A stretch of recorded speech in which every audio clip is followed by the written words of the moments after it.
the Democratic caucus this morning, and so we were delayed in the beginning of this hearing, but as soon as one or two of our friends on this side of the aisle arrive, we'll get started, and because we expect some votes on the House floor around 12:15 or 12:30, and I know the members have a lot of questions for you, Ms. McCabe, which I'm sure you're excited to get those questions, and we look forward to having that discussion with you.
I'd like to bring the hearing to order. This morning's hearing is going to be focused on EPA's proposed ozone rule. The proposed, I'd like to recognize myself for 5 minutes for an opening statement. The proposed rule would lower the standard from the current 75 parts per billion down to 65 or 70, but the agency is also taking comments on 60 parts per billion. These proposed levels are so low that in some parts of the country they are at or near background levels. The proposed levels are so low that even EPA admits that it is not fully known in some areas how to achieve full compliance. In other words, they would have to use unknown controls to do it, to meet those standards. The marginal cost of ratcheting down the existing standard go through the roof, and EPA estimates that a 65 to 70 parts per billion standard would cost 3.9 to 15 billion annually, and that a 60 parts would cost 39 billion annually.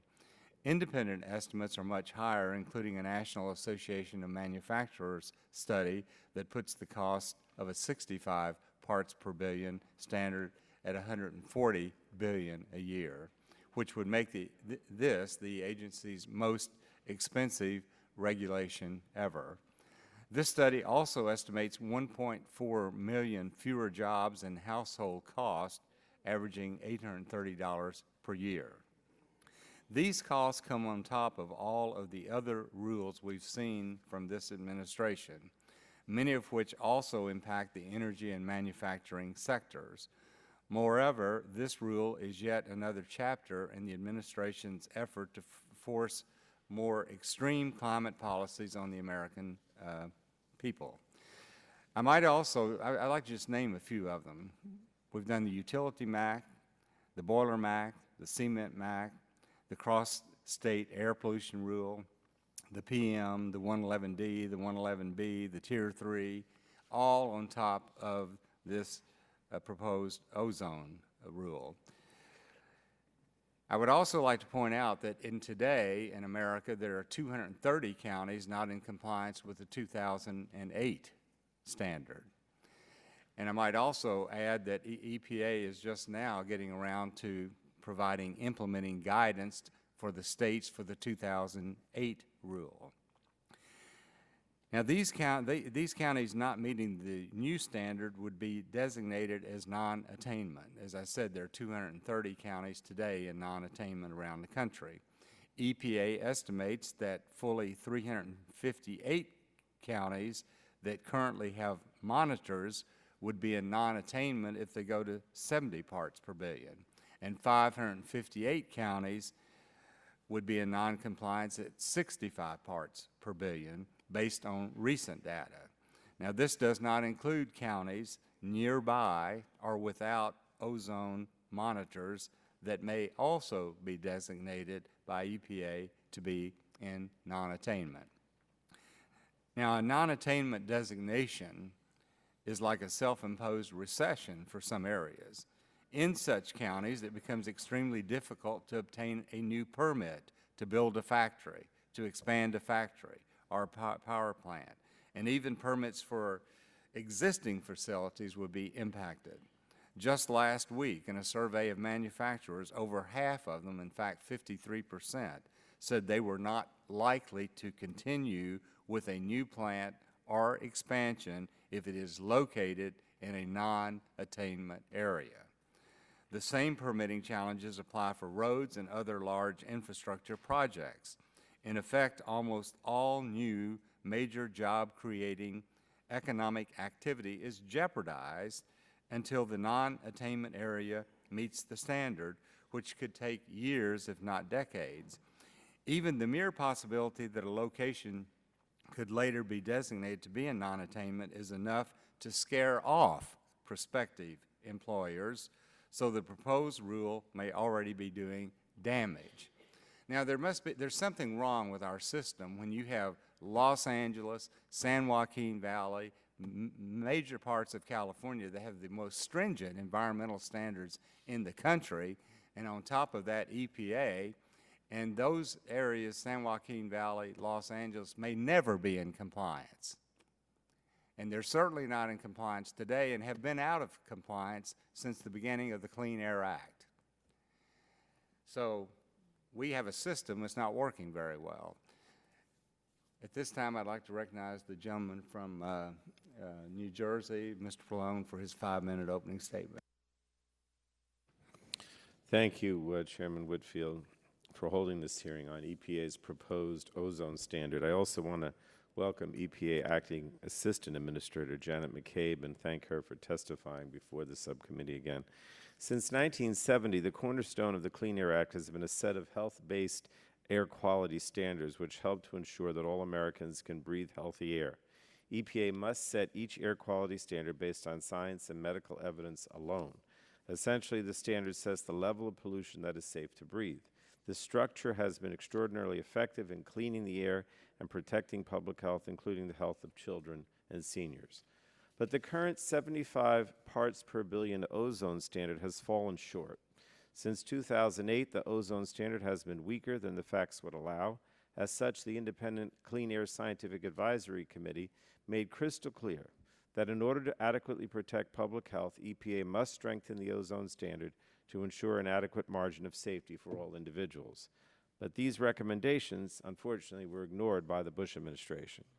To correct this flagrant disregard for the facts, EPA has now proposed, based on yet another exhaustive review of the scientific evidence, to revise the standard to fall within the range of 65 to 70 parts per billion, as recommended by the Scientific Advisory Committee. EPA's decision is fully consistent with the law and the scientific evidence, and there are a litany of adverse health impacts that will be avoided with the stronger standard. Nearly 1 million asthma attacks in children, millions of missed school days, and thousands of premature deaths. These are meaningful real-world benefits, but I have little doubt that today we will hear much about costs. Yet a unanimous United States Supreme Court opinion written by Justice Scalia, no less, made it clear that EPA's approach for determining a safe level of air pollution is correct and costs may not be considered. And that is why Congress designed the Clean Air Act. The standard is set based on the health science, and economic costs are only considered later when determining the best way to implement the standard. In other words, EPA sets the goal for clean air, and the states develop the lowest cost way to meet it. Although EPA may not consider costs in setting the standard, EPA has nevertheless worked with the Office of Management and Budget to prepare a careful analysis of the projected costs and benefits associated with reducing ozone. EPA estimates that the benefits associated with the new ozone standards would range from $13 to $38 billion annually, outweighing the cost by approximately 3 to 1. Industry has prepared dubious and grossly inflated estimates of the projected costs, but they fail to consider any of the benefits. That paints a completely one-sided picture of the cost of cleaning our air, one that ignores the real costs that are borne by those who breathe, especially children whose lungs are developing and who breathe greater volumes of air for their size. We will also hear that EPA's proposed ozone standard will have dire consequences for economic growth. And these doomsday claims about the cost of clean air are nothing new. The history of the Clean Air Act is a history of exaggerated claims by industry that have never come true. The reality is that over the past 40 years, the Clean Air Act has produced tremendous public health benefits while supporting America's economic growth. EPA's ozone standard is long overdue. We need to let EPA do its job to reach the goal of the Clean Air Act, clean air for all Americans, and I look forward to Ms. McCabe's testimony. I yield back the balance of my time. Gentleman yields back. This time I recognize the gentleman from Texas, Mr. Olson, for 5 minutes. I thank the chair, and I'll be very brief. I spent long hours going over comments that EPA received about this new ozone rule.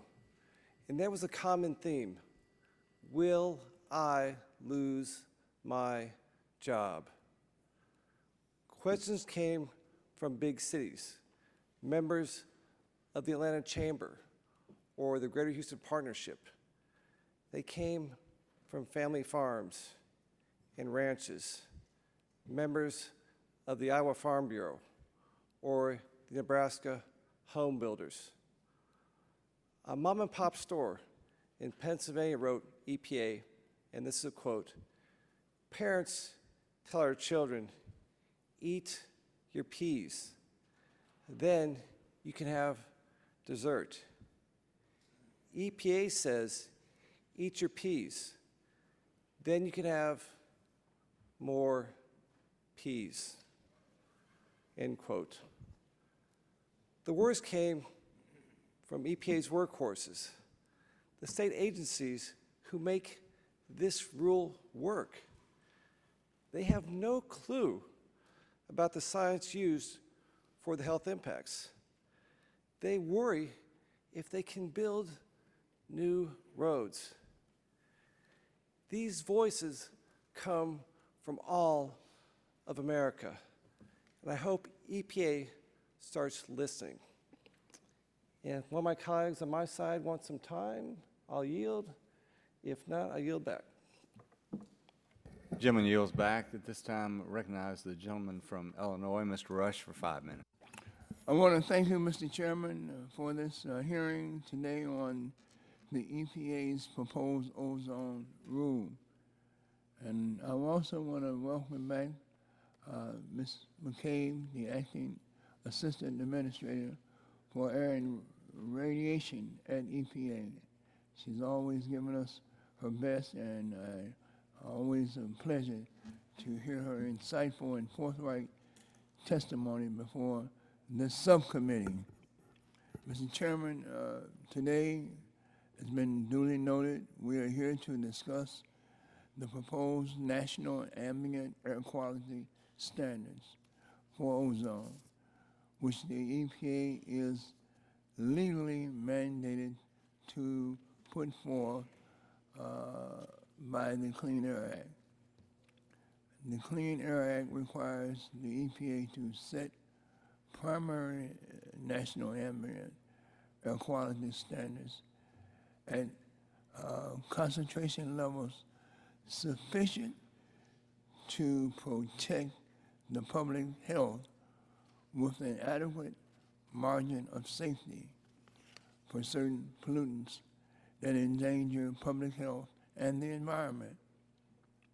We know that the EPA establishes these standards based on medical and scientific evidence, as well as the recommendations provided by the Clean Air Scientific Advisory Committee, which, Mr. Chairman, you know is an independent scientific review committee.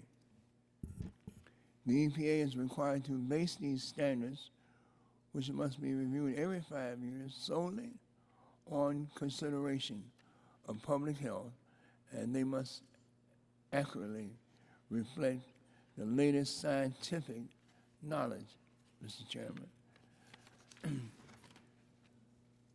We know that in 2008, the Bush administration failed to heed the unanimous recommendations of the committee, of the Clean Air Scientific Advisory Committee, of lowering this ozone air quality standards to between 60 to 70 points per million. Instead, the EPA under President Bush set the standard at 75 ppb, despite the advice of the Scientific Advisory Committee that a 60 to 70 ppb standard would be more protective of public health. The Obama administration also initially failed to reconsider the ozone standard in 2009 until being ordered to do so by the courts in April of last year due to a lawsuit brought forth by environmental and public health groups. So that leads us to ask the question, Mr. Chairman, why is this rule so very important, and why did the court force the EPA to act? Well, we know that there are serious health effects caused by the ozone, and the EPA's proposal will improve air quality and result in significant public health benefits. Children, the elderly, and people with respiratory diseases such as asthma will be impacted directly by this rule. The EPA estimates that there are currently 25.9 million people in the U.S.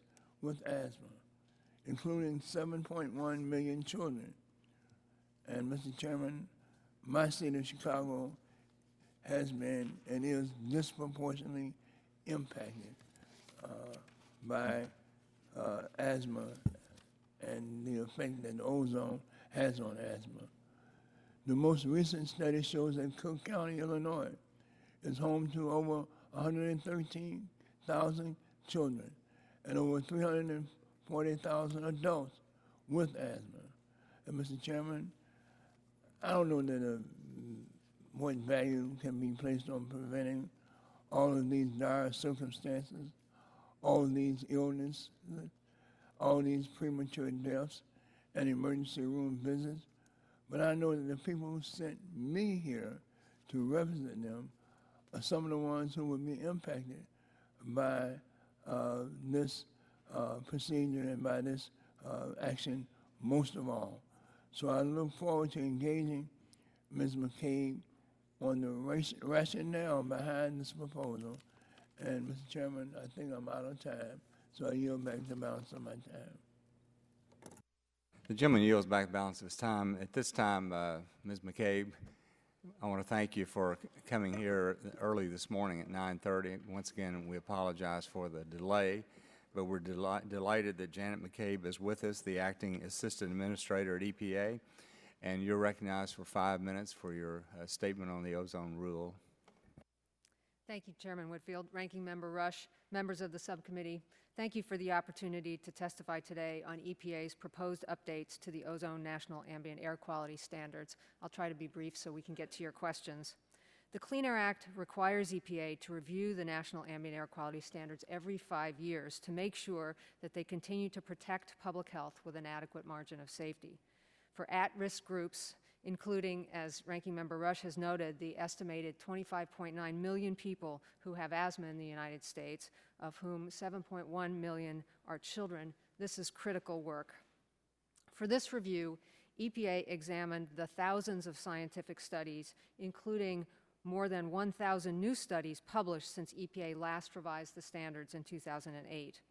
And based on the law, a thorough review of all of that science, the recommendation of the agency's independent scientific advisors, and the assessment of EPA's scientists and technical experts, the administrator's judgment was that the current standard of 75 parts per billion is not adequate to protect the public health.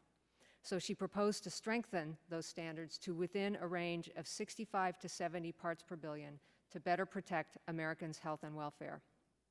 The agency invited comments on all aspects of the proposal, including an alternative levels as low as 60 parts per billion, and also acknowledged interest among some stakeholders in offering comment on retaining the existing standard.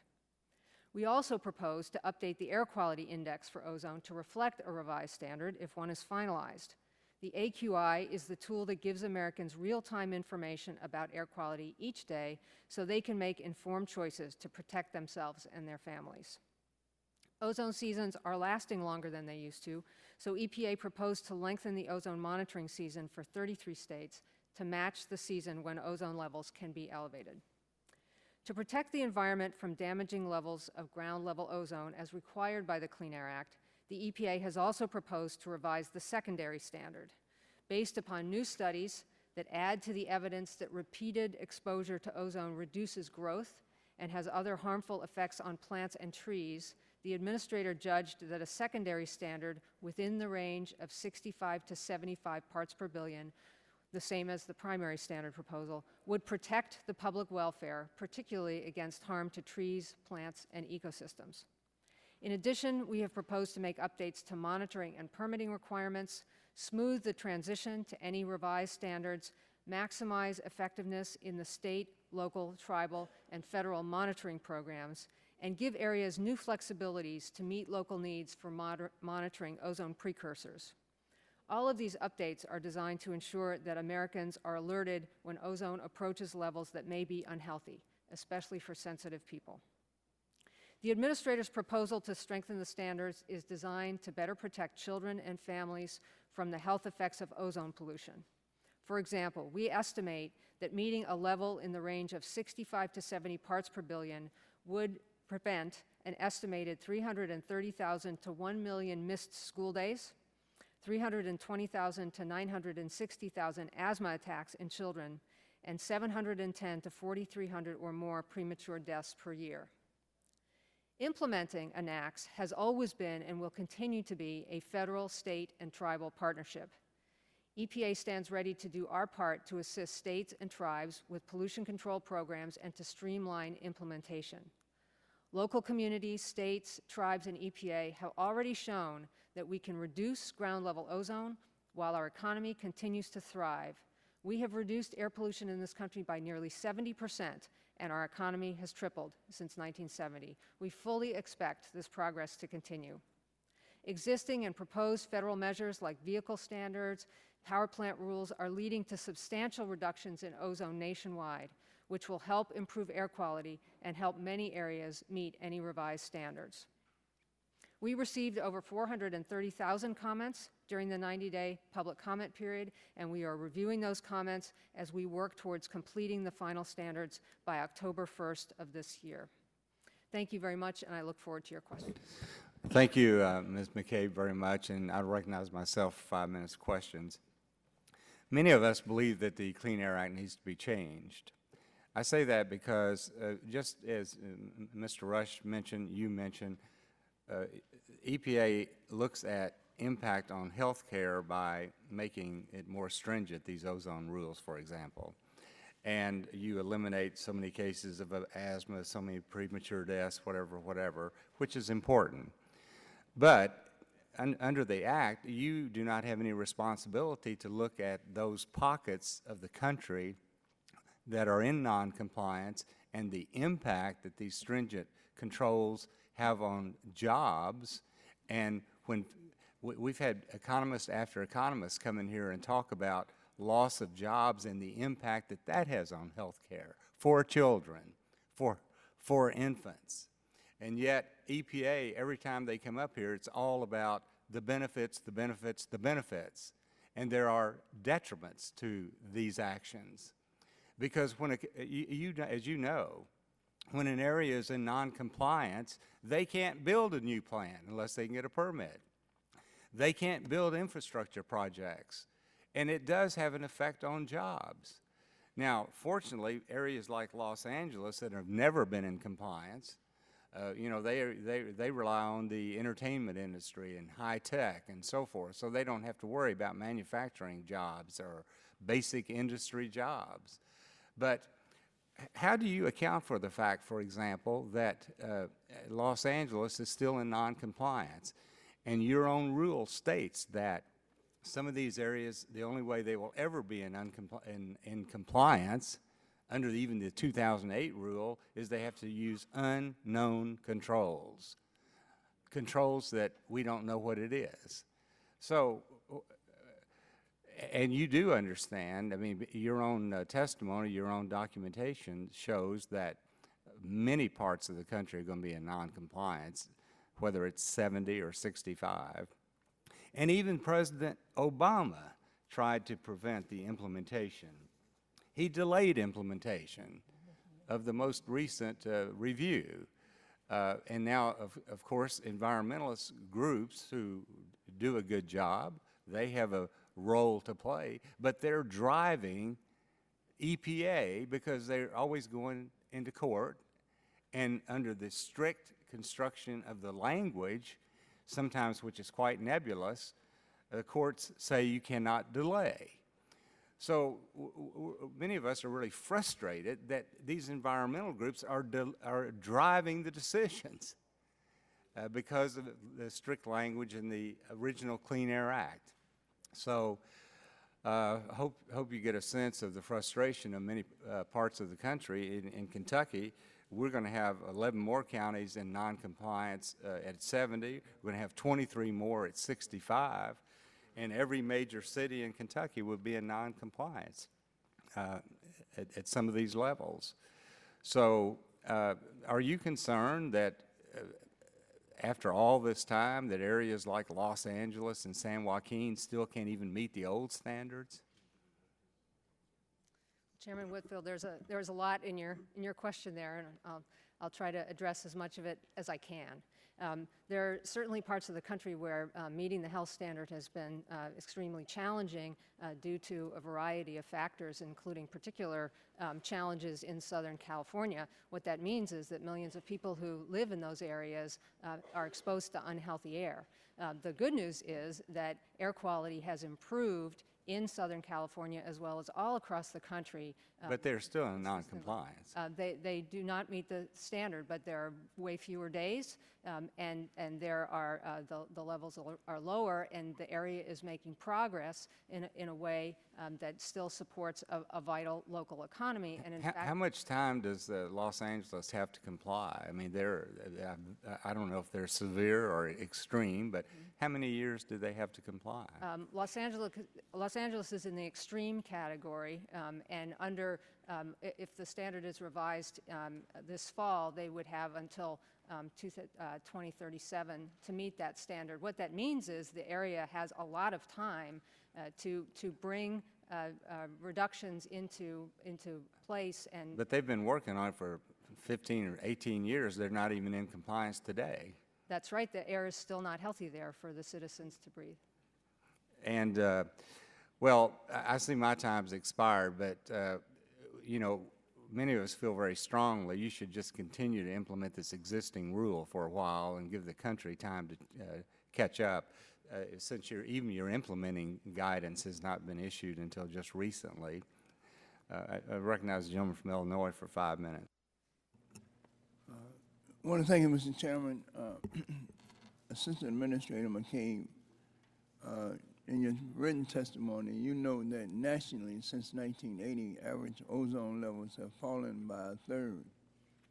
Additionally, 90% of the areas originally identified as not meeting the ozone standards set in 1997 now meet those standards, 97%. What would you say to the argument that we have already reduced our average ozone levels enough, and furthering lowering the standards from 75 to 70 or even 65 would not give us the additional health benefits worth as opposed to the cost of trying to reach those higher standards? Yeah. Well, Congress in the Clean Air Act directed EPA every 5 years to look at the science and make a determination about whether the current level is adequate to protect the public health. And based on all of that review in a very open process with external peer review all along the way, the administrator made the determination that 75 parts per billion is not sufficiently protective. That's based on all of this science that we've seen that shows that people suffer the effects of air pollution, ozone air pollution at levels below 75 parts per billion. That is her job to do under the Clean Air Act, and that is what our proposal is all about. Well, you also point out that since 1980, we have reduced our air pollution by nearly 70%, and our economy has tripled.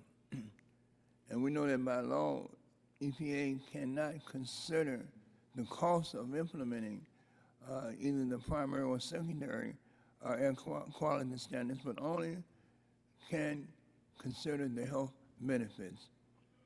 Have there been any cost-benefit analysis by the EPA or any other agency, either before, during, or after the proposed rule?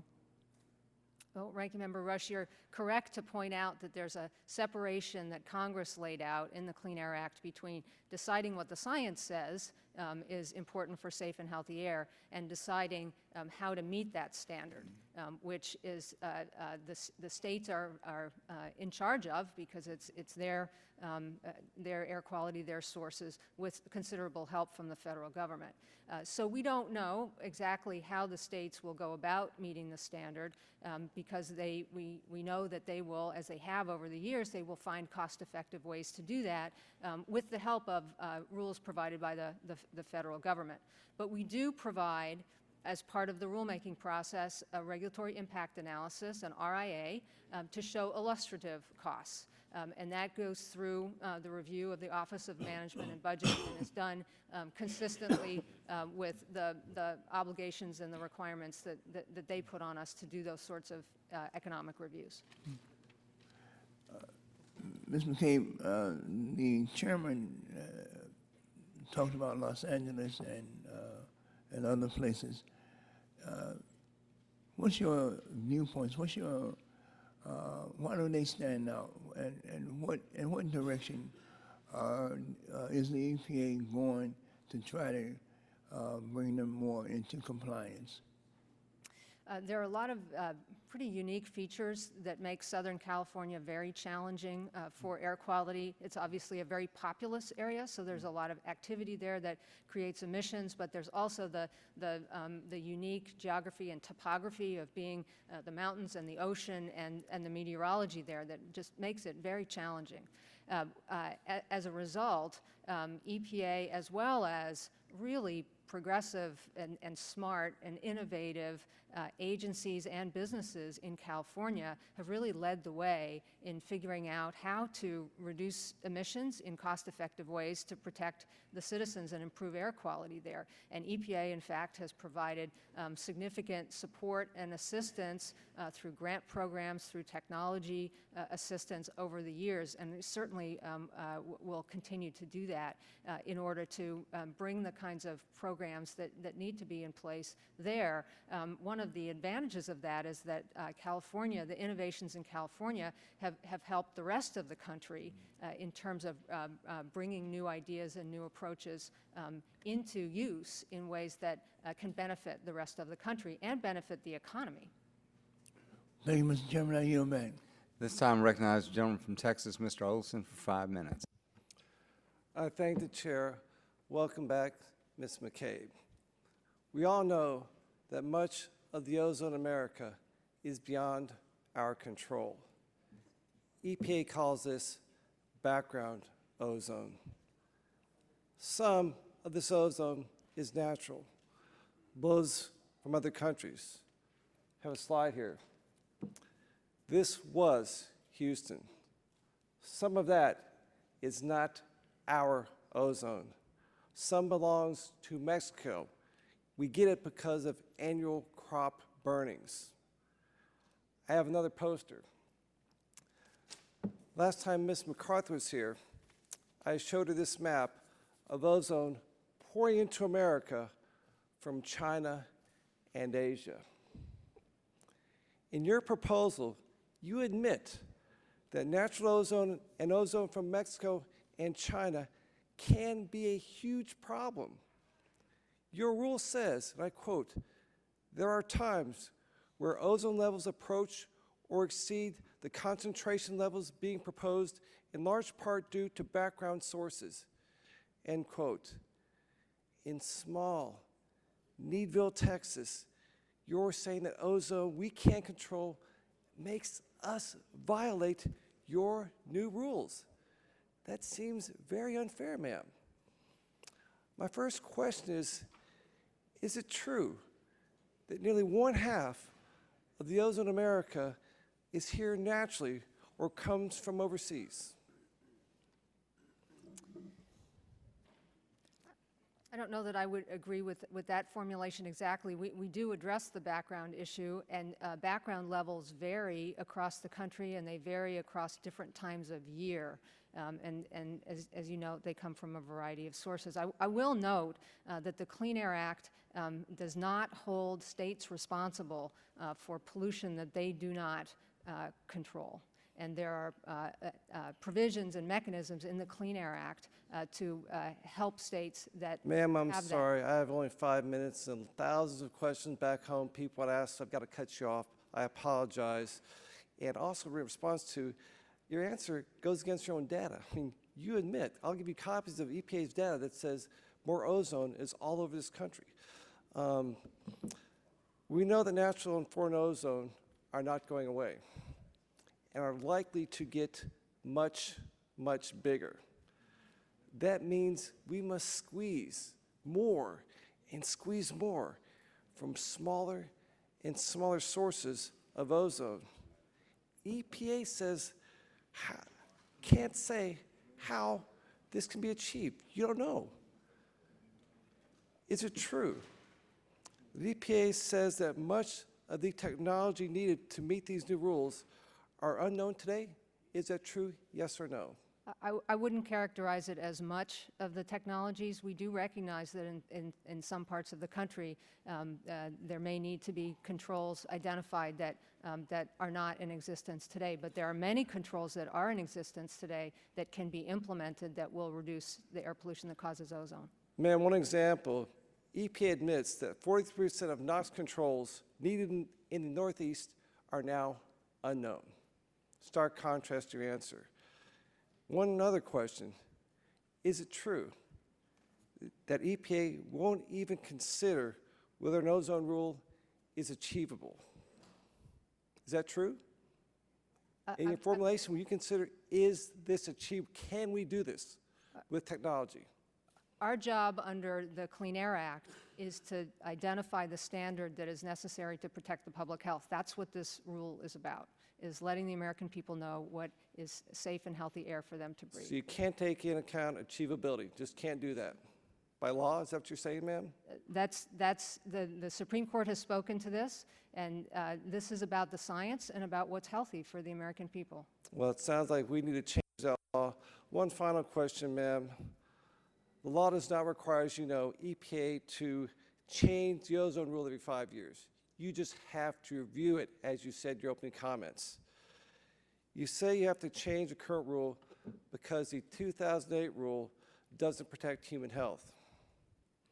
And yet, back home, the Texas Commission on Environmental Quality points out that your own modeling in your, quote, health and risk exposure assessment, Appendix 7, page 73-2, end quote, would result in more deaths in Houston, Texas, with a lower standard. TCEQ concludes that either the EPA can't read their own data or you're accepting a lower ozone standard that makes health worse. Any comments about that fact, ma'am? I would very much disagree with the way TCEQ characterized the data, and if you look at the entire body of data, that you will see that the health benefits of the proposed ozone standard are substantial. We welcome everybody's comment on the rule, and TCEQ has provided a lot of analysis, which we're looking very closely at. I'll make you a deal, get a copy of their assessment, have it to you today, ma'am. Thank you very much. Yield. Time has expired. This time, I recognize the gentleman from California, Mr. McNerney, for 5 minutes. Thank you, Mr. Chairman, and thank you, Ms. McCabe.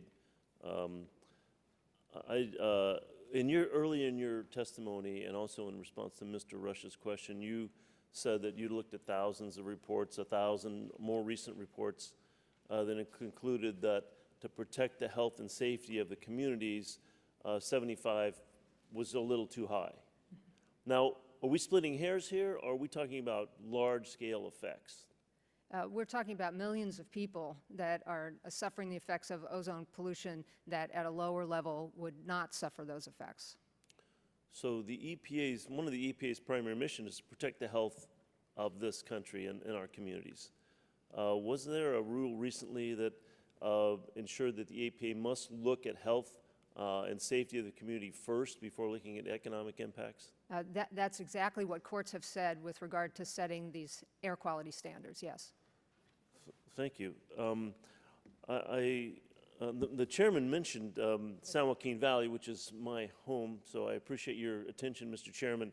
But I've seen over the last several years, improvement year by year in the air quality in our community. And I think a lot of this is due to the kind of standards that the EPA has initiated.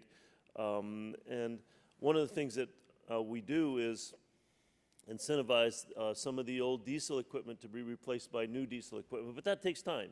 That's not something we can require all the farmers or diesel truck owners to do over a period of a year or two. It takes time. So I appreciate that we're going to continue to look at those and keep those standards in place. And I just want to say the Bay Area contributes a lot of the ozone to the San Joaquin Valley, sort of like what Mr. Olson was saying. We get a lot of it from outside of our region. So we ask you to take special consideration to that in helping us make those attainments and in the sort of penalties that are assessed when you don't make those attainments. And I appreciate Mr. Olson's comments on that. What is the EPA going to do, or how is the EPA going to assess drought impacts on air pollution and ozone? Yeah, so we know that the drought situation is incredibly severe and challenging and troubling in California and elsewhere. That can contribute to poor air quality because of increased dust.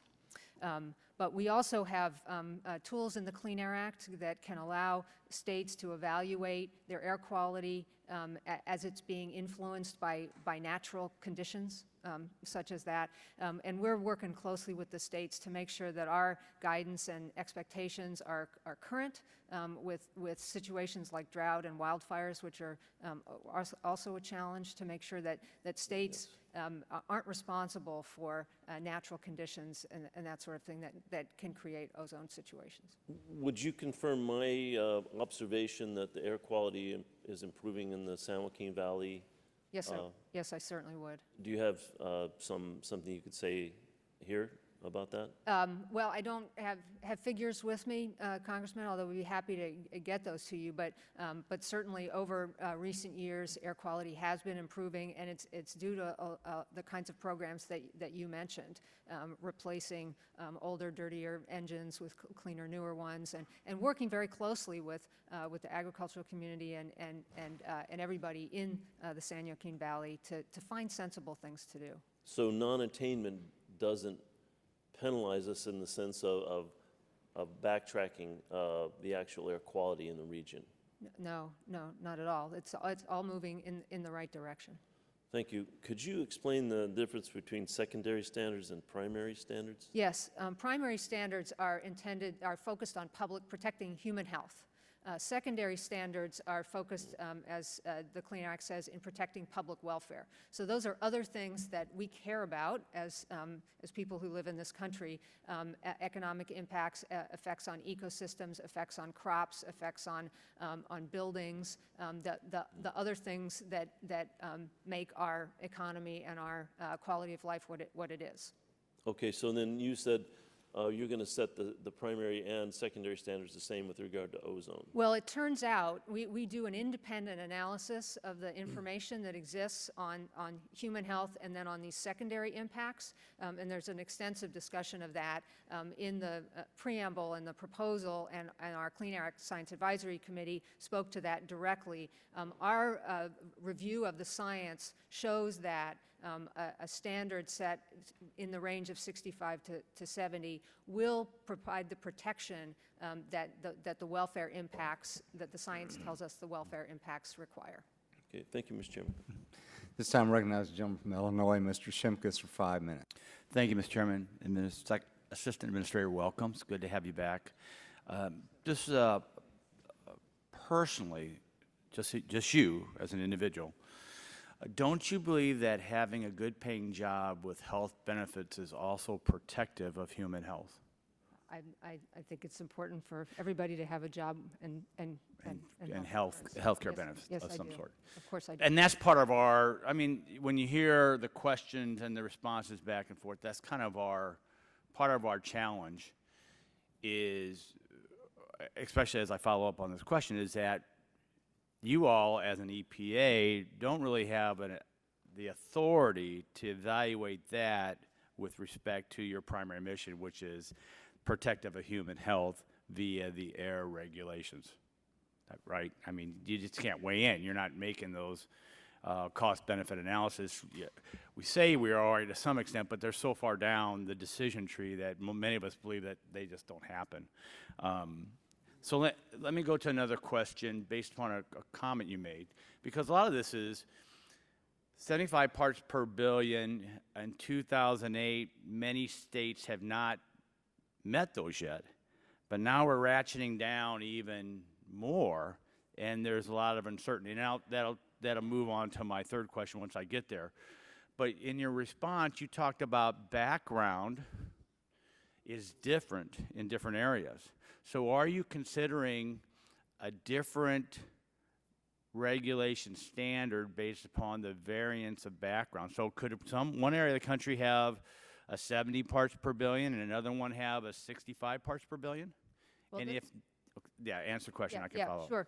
Well, the standard is supposed to reflect what is safe for people to breathe.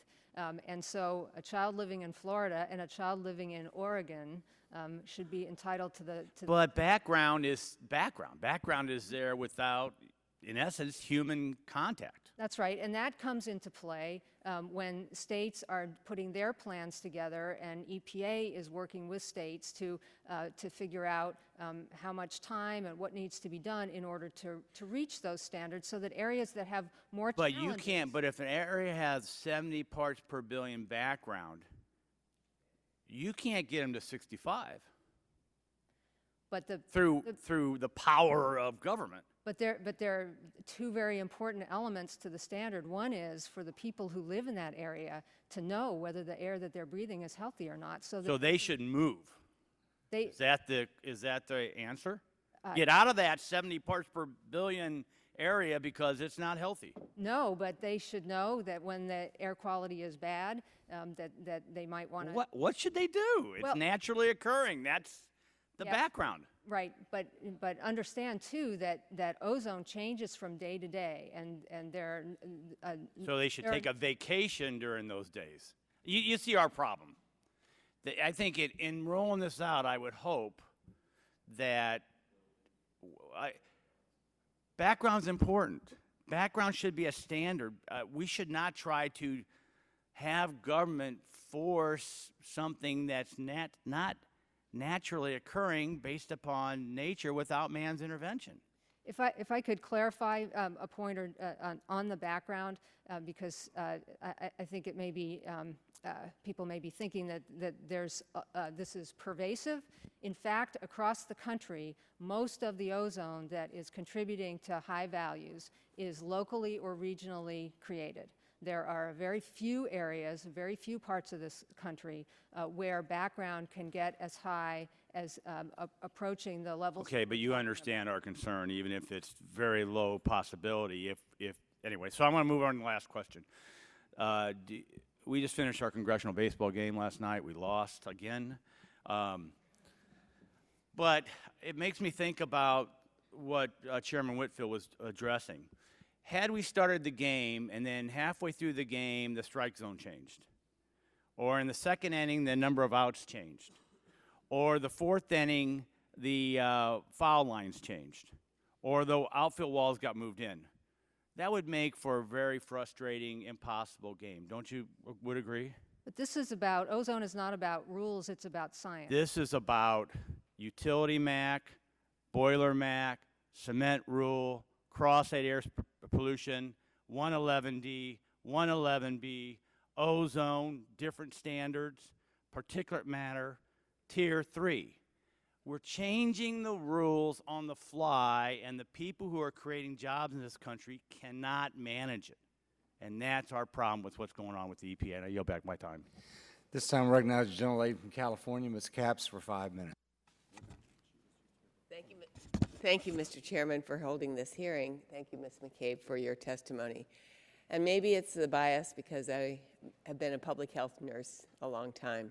But when it comes to air quality, I believe our focus must be primarily on protecting public health. This is the standard set by Congress in the Clean Air Act. It's a standard that's been upheld by the Supreme Court, and for good reason.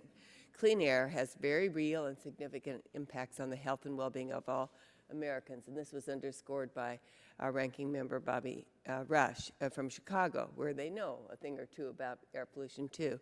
Healthier children, parents, and employees translate into very real economic benefits. I would say to my colleague, Mr. Shimkus, who made a case in the other direction, that good jobs with health benefits, which he was arguing for, are even better in the context of clean air. And even polluters benefit from healthier employees taking fewer sick days. So my question is just asking you to elaborate on this fact. What is the economic value? Yeah, it's absolutely true, and I think many agree that a clean and healthy environment is very positive for the economy as well as for public health. Our illustrative analysis shows that at a standard of 60 parts per billion, there would be benefits in the range of $6.4 to $13 billion to the economy, Yeah. And for 65 parts per billion, 19 to 38 billion, and that comes from some of the things that you've cited, which is fewer missed school days, less missed work, fewer visits to the emergency room, Right. that sort of thing. Some oppose strengthening ozone standards, and we've heard it today, because it would increase the number of non-attainment areas. Ms. McCabe, does the Clean Air Act require EPA to set ozone standards based on how many areas currently meet that standard, or based on protecting public health? It's based on protecting public health. And for those areas that need to make improvements, and many of these are in my home state of California, what resources are available to help lower the ozone layers? I mean, I think the word smog was invented in Los Angeles area. I live just a tiny bit to the north of it, but we still struggle every day. Are these areas on their own, or does the federal government provide assistance? Absolutely. This is a partnership between the federal government and the state governments. The federal government assists in a number of ways. One is by promulgating national rules like Tier 3, which apply to automobiles nationwide, Right. Bring tremendous benefits, and other rules that make sense to do at a national level. We also help the states by providing financial assistance and support, technical assistance, and grants, and your area has certainly benefited from those sorts of programs that can be very targeted to the specific needs of a particular area. Thank you. And as you know well, and I'd like to turn to the topic of climate change just briefly, this is increasingly impacting all aspects of our economy and our daily lives. Storms are getting stronger, floods are getting worse, droughts, as I know very well in California now, and wildfires are getting more severe, and climate change also increases the levels of ozone in the air we breathe. Would you explain just very simply how climate change is expected to impact ozone levels, and how will this affect our human health? Sure. As the climate gets warmer, warm conditions are what is conducive to ozone formation. So it can lead to increased ozone formation. And circularly, ozone is also a climate pollutant, so it helps contribute to the kinds of effects that we are seeing. And then just briefly, finally, I hear so often the industry as well as some here in Congress cite high cost estimates as a reason to oppose strengthening environmental and public health standards. It's the same argument being used against the proposed ozone standards. While I believe costs of new regulations should certainly be considered, and there is a way that you're talking about doing that, these costs must also be weighed against the benefits. It's important to remember that health benefits represent real people and real lives saved. So how do the estimated health benefits of EPA's proposed ozone standards compare to the costs? In other words, what is that balance, that trade-off? Yeah, as we laid out in our illustrative case, the benefits outweigh the costs by $3 to every one that's spent. And this is based on studies that actually do demonstrate this? It's based on all the information that is available to us about the things that people are likely to do and the costs associated with the cost benefits associated with the health benefits. Thank you very much, and I yield back. This time I recognize the gentleman from Mississippi, Mr. Harper, for 5 minutes. Thank you, Mr. Chairman. Thank you for being here today. It seems like you do hang out here quite a bit, so it's good to have you back. I do. I'm happy to. Well, look, just a quick question. If we were able to somehow eliminate all ground level ozone, there would still be people that would have respiratory illnesses. You would agree with that, wouldn't you? Sure, there's lots of things that Sure. contribute to respiratory illness. And as we learn how to measure more minute levels of any type of item, that is something that I know we have to look at. But I'm really concerned as we look at this, if we revise the current ozone standards, how that's going to affect transportation conformity requirements. And so if you could just briefly say what transportation conformity, what does that mean? Transportation conformity is a provision in the Act that wants to make sure that as states and municipalities are working to improve their air quality, that transportation planning is taken into account, and that transportation planning takes air quality into account, so that areas won't undermine their efforts to improve air quality inadvertently through transportation projects that could increase air pollution. So states and localities will have that responsibility. They do have that Obviously. now, and working with the federal government. And in order to make that demonstration, what kind of modeling tools will these cities need to use? Well, there are tools that are in existence now, and tools that EPA and Federal Highway provides, that we work with the states on to analyze those impacts. Well, we've been doing this for a long time. Right. How reasonable, or what type of situation is it for smaller cities? What about those that have that? Are you expecting the smaller cities to do that same analysis? And is that reasonable? And what are you anticipating? We would certainly provide any assistance that we needed to for any community. This is a focus in larger communities, more populous communities, but we would provide whatever assistance was needed to help. All right. So if the focus is for larger communities, are you planning on extending it to every community? The Clean Air Act provides the areas that need to look at transportation conformity, so we would follow the guidance and the requirements in the Act and the regulations. So if EPA allowed existing federal measures to work, existing now, wouldn't many cities avoid having to do these time-consuming transportation conformity analyses? Well, we actually, our RIA looks at what we expect to happen to air quality in the future, looking at the rules that are in place now and the ones that are under development now, and we show that the vast majority of the areas that right now would have levels in exceeding these standards by 2025 will come into attainment of those standards through these measures. You know, we have lots of important issues, and one of those issues is what to do about our highway, bridges, infrastructure issues that we have in this country. And many of those need to be repaired. We need new ones that need to be built. Stringent ozone standards obviously are going to make it harder for states to show that proposed highway projects conform with ozone standards.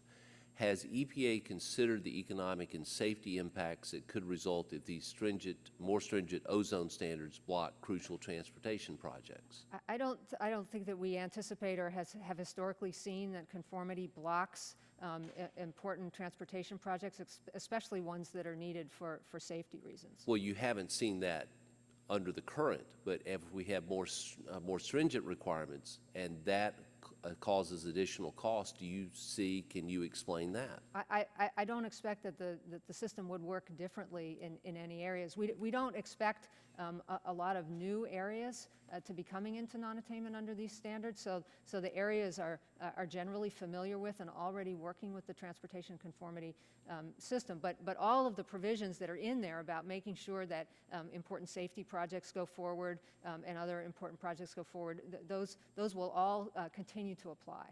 Thank you, and I yield back. Chair recognizes the gentleman from Texas, Mr. Green, for 5 minutes. Thank you, Mr. Chairman. Welcome, Mr. McCabe. Has previously EPA ever delayed the NOx standard? The NOx standard? Yeah. There's the NO2 standard, maybe that's what you're referring to. EPA in past has not always met its deadlines, I would say, Okay. on Well, setting that's the other standards. thing. If EPA hadn't delayed the standards when the law would require EPA to review the ozone standard again, what would be the regular timeline? Would it be 2015? The last time the ozone standard was revised was in 2008. Clean Air Act says every 5 years, so 2013 would have been 5 years. Okay. In your testimony, you stated EPA examined the thousands of scientific studies, including more than 1,000 new studies published since EPA last revised the standard. The ozone NOx proposal, EPA acknowledged there's a brand new scientific data the EPA couldn't consider. Also, EPA states there's a significant uncertainties regarding some of the studies that EPA did include regarding the lowering of standards. Most importantly, by 2017, the following standards would be in place that would significantly affect ozone and precursors. Ozone NOx at 75 parts per billion, Tier 3 vehicle emission standards, mercury and air toxic standards from the Utility MAC, new source performance standards for volatile organic compounds, and particulate matter. That NOx would also is important because EPA acknowledges reduction of particulate matter would account for 2/3 to 3/4 of those ozone NOx benefits. Why is lowering the standard not more appropriate after the 75 parts per billion standard has time to take effect and EPA reviews all the new and related information and data, say 2017? Well, because the Clean Air Act gives us a timetable of every 5 years, and we're late on that, and because this is about letting the American people know what is healthy air quality for them. Well, in earlier NOx, these EPA stated in earlier decisions, based on the applicable statutory requirements and the volume of material requiring careful evaluation, the EPA estimates it will take 2 to 3 years to incorporate over 1,000 new health studies and criteria documents. Given various legal constraints and the fact that EPA has already missed deadlines for completion of ozone review cycles, the administrator concluded that the best course of action would be to complete the current review based on the existing air standard and proceed as rapidly as possible with the next review. Why would EPA not make a similar decision now, since we're in 2015 now? Because we are now in that regular review. We are past our statutory deadline, and in fact, we're subject to a court schedule to finalize this rule. Well, my earlier question, there have been times that EPA has delayed it in the past. Is that true? On our regularly required 5-year review, yes, there have been times when we have not met that deadline. I think you're referring to the ozone reconsideration, which was not a mandatory requirement under the Clean Air Act. But for our mandatory 5-year review cycle, we have not deliberately delayed. We have missed deadlines, and we're in that situation now. I guess the concern I have, and you've heard it from other members, is that we haven't met the current standard, and yet we're getting ready to see some really things happen. And so to put a new standard on with all this is maybe starting too early before we see what the benefits are of the other things that the industries and everyone else is complying with. And again, EPA has delayed it in the past, but for a 2-year delay, while all these other things come into play, and we'll have better data then to be able to look at it. I will say, Congressman Green, that the effect of those various measures will affect air quality. And so if a standard is revised and folks need to look at which areas do and don't meet the standard, all of those programs like mercury and air toxics standard Tier 3 will be bringing air quality down so that fewer areas will be in non-attainment, and those programs will provide assistance in order to improve air quality in those areas. Mr. Chairman, one of my concerns is that part of our particulate matter in my area is because of the lack of infrastructure improvements, and so we could actually be hindering those infrastructure improvements if we make it more difficult. And but anyway, I'm out of time, but I appreciate you being here. Thank you, Mr. Chairman. This time, I recognize the gentleman from West Virginia, Mr. McKinley, for 5 minutes. Thank you, Mr. Chairman. What's the time frame in getting some written, because I don't think we're going to be in our 5 minutes to be able to get through our questions. Is there a time frame to be able to submit written questions? Yeah, 10 days. Okay, within 10 days, thank you. Welcome back. My question is that should a rule like this that helps public health be withheld? Be withheld because of a regulatory burden that we've been referring to here? I'm not sure I understand your question, Congressman. Well, if there's a regulatory burden that's going to be imposed with this, should the EPA withhold the bill or the rule?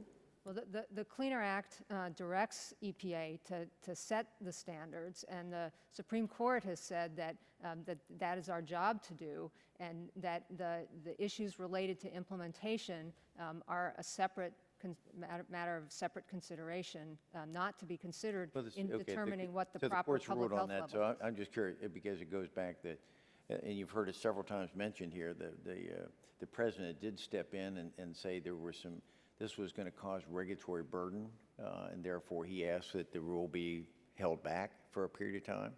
Mm-hmm. That's an accurate statement, isn't it, that the president did intercede? That was in a reconsideration event, which is... Okay, that was in 2011. And I'm just curious, I guess part of the question is, what's changed? If he felt that this rule should not have proceeded because it had regulatory burdens with it, what's improved since 2011? Is it going to be less burdensome to industry? No, the decision to no, just those were his words, the Director, decision that he just said if it has a regulatory burden, I think we should hold it back. Respectfully, I disagree that's what he said, Congressman. That decision was made in the context of knowing that there would be the required 5-year review, and the decision there was to defer and stop with the reconsideration process in deference to the review that we're doing he just right said now. underscore the importance of reducing regulatory burden and regulatory uncertainty. I have requested the Administrator Jackson to withdraw the draft ozone standards. I think that's interesting, because I'm curious to see what's changed, how the economy has improved, or the regulatory burden is less. But you've answered about as much. I have just limited questions here at a time on this. I'm just curious a little bit about how a county is supposed to work in actual functioning through it. I've got, of my 20 counties that I represent, 75% of those counties are going to be in non-compliance if you go to 65.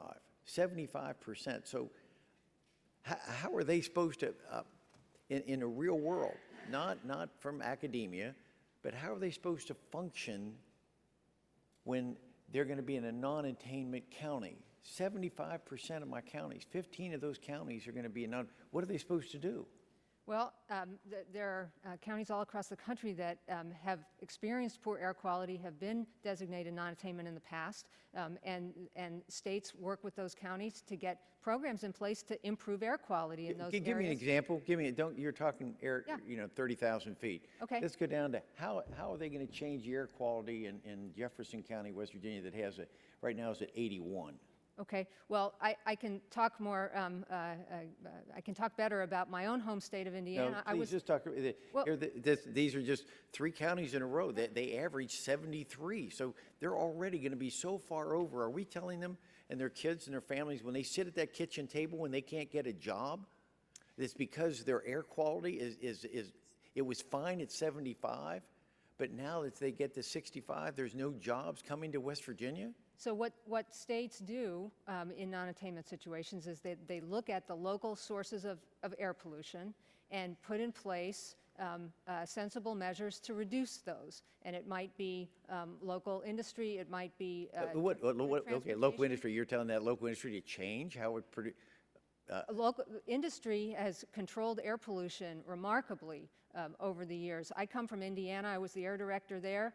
We have an area in northwest Indiana that has... We have some counties in like Tyler County, and they may have just, well, I won't give it.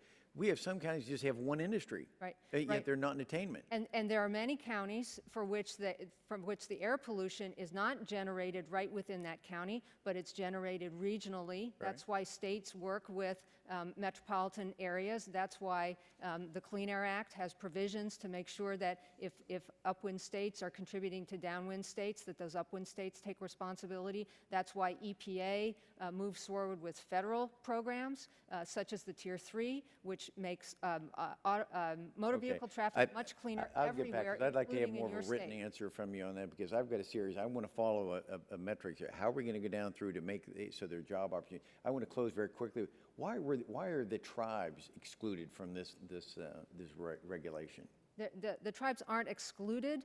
The tribes have the opportunity to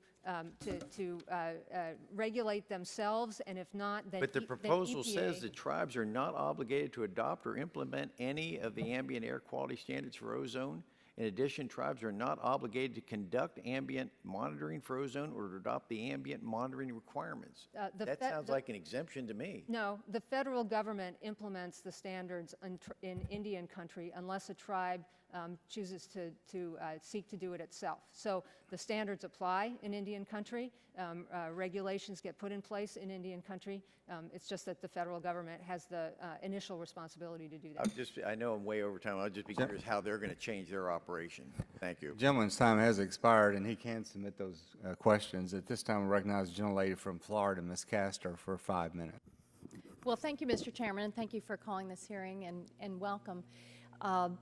You know, listening to my colleagues' comments today takes me back to the time when I was younger. Now, the Clean Air Act was originally adopted by the Congress in the 1960s. Is that right? Yes. And there have been significant amendments in the 1970s and especially in 1990. And you know, I think back to we've all kind of lived through this era, and I don't think anyone can argue that America is better off because we breathe cleaner air. And we've been able to balance environmental progress with economic progress. We have the strongest economy in the world today. Yes, we have our challenges, we've had our setbacks, but we've been able to combine environmental progress, cleaner air, cleaner water, oversight of chemicals with economic progress and good jobs. I remember very well in the late 60s and 1970s walking outside in my home in Tampa, Florida, and the air was awful. We're a warm climate, so we have very smoggy days. Now it's much better. It's noticeably better. And anyone that lived in the 60s and 70s, whether you were in an industrial area or not, you understand the progress that we've made. So I want to thank you for your attention to cleaner air that we breathe. What a privilege it is to live in a country that has been able to show such environmental stewardship and balance it against economic progress. And that's the history of this country. And I'm confident that we can continue to make that kind of progress. Now, Ms. McCabe, what is the ozone standard right now? 75 parts per billion. And what does that mean exactly? That means that in a billion units of air, no more than 75 of those should be ozone in order to provide healthy air quality. And how long has it been at the 75? That was adopted in 2008. And what was it before that time? It was 85. So, and now the proposal, EPA's proposal, directed by the court, directed by the Congress in statute, is to go where now? What the administrator proposed was a level somewhere between 65 and 75 parts per billion. And that was after significant discussion by the Clean Air Scientific Advisory Committee. What is the Clean Air Scientific Advisory Committee? That is an external expert advisory panel that EPA convenes and has assisted us with all reviews of national ambient air quality standards. So it's a special panel convened to review all of the science that EPA develops, our Office of Research and Development and the Office of Air and Radiation, and they go through a very lengthy process of of reviewing multiple documents, both science documents and then policy documents, and give us feedback on the science that we're looking at. So they considered all sorts of levels. Oh, yes, right, right. And they looked at all the studies that we looked at. They considered all of that information in our evaluation of it. And in fact, that committee indicated that it concluded that there is adequate scientific evidence to recommend a range of levels for a revised primary ozone standard from 70 parts per billion to 60 parts per billion. And with regard to the upper bound of 70 parts per billion, the committee said, based on the scientific evidence, a level of 70 parts per billion provides little margin of safety for protection of public health, particularly for its sensitive subpopulations, like children, the elderly, folks with respiratory problems. Although a level of 70 parts per billion is more protective of public health than the current standard, it may not meet the statutory requirement to protect public health with an adequate margin of safety. What are they saying there? Well, they're acknowledging, first of all, that it's the administrator's job to make this judgment about what protects the public health with an adequate margin of safety. What they're saying is that they looked at all of this information and that they see evidence in the science record from the level of 70 down to a level of 60 that shows adverse impacts on public health from ozone at these levels of exposure, and what they're saying is that at the top end of the range there's less cushion, there's less margin of safety than at lower levels within that range. So this was taken into account as the administrator developed the proposal. It was. And I mean, when you consider that the public health benefits for children, the elderly, respiratory diseases, I mean, we all know someone in our family, or we know someone with asthma. 26 million people in the U.S. Are estimated to have asthma, 7 million children. Certainly we can continue the environmental progress to improve the public health and balance it against the economic needs of the country. I think this is the United States of America, and it can be done. So thank you for staying true to the law. Thank you. Recognize the gentleman from Virginia, Mr. Griffith, for 5 minutes. Thank you very much, Mr. Chairman. As you know, I represent a fairly rural district. Includes the Appalachian Mountains, the Appalachian Trail, the Blue Ridge Mountains, a stone's throw from the Smokies. My understanding is that that under EPA requirements, in order to construct a new source of emissions or expand an existing source, there's a need to find offsets. Is that accurate? It depends on how an area is designated.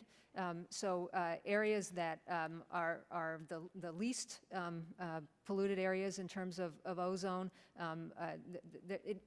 it changes as the area gets more and more severely polluted. Okay. Kentucky's air regulator has raised concerns about the impacts on rural counties. In particular, he stated the statutory and regulatory offset requirements will severely restrict economic development in these rural counties, since by definition, the areas have no existing offset emissions available for any new sources. Rural counties would be disproportionately negatively impacted with little opportunity for economic development.